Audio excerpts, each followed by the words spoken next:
ายทางA1สวรรณเขตจากปลายปากกาของกระจัดหน่อยใส่ยาคูเส้นทางA1อายมานั่งซึ้งที่หันใต้แสงจันทร์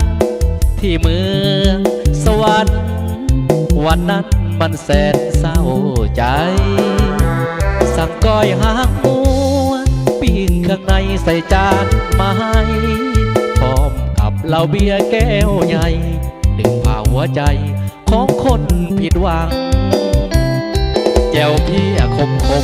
ก็ยังบ่ปาดคาลมของยิงหลอกกันเหมือนลิงผู้หญิงทำใจอ้ายพังจะดื่มเหล้าเบียร์เพื่อเคลียร์หัวใจผิดหวังดื่มมันลงไปอีกครั้งเพื่อปิดบังความเศร้าในใจเขาทำให้เจ็บจนช้ำระบมนั่งกินปีกนมจำแจวบีคมละทมอ่อนไหวมีเบียร์เป็นเพื่อนสวยย้ำเตือนก่อนจะบรรลัยน้ำเบียร์สวยสาลางใจกับแก้มเครื่องในสวยให้บางเบาดื่มให้ลืมคนเคยหูจักเขาทำให้อายอกหัก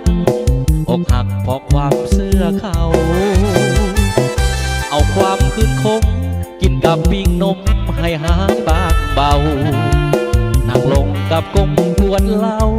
ดื่มให้มันเมาที่หันใต้แสงจันทร์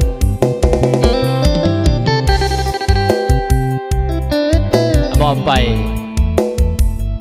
ไอ้ทั้งผู้บ่าวที่เคยอกหักที่หันใต้แสงจันทร์เด้อไอ้ทั้งอาจารย์แหน่เด้อเจ้าคือถือใจคนลายยิ้มอยู่ว่าสันเขาทำให้เจ็บจนช้ำระบมนั่งกินปีกนมจำแจวบีคมละทมอ่อนไหว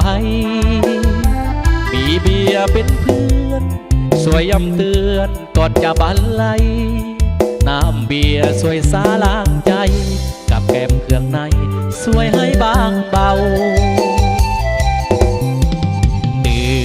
มให้ลืมคนเคยหู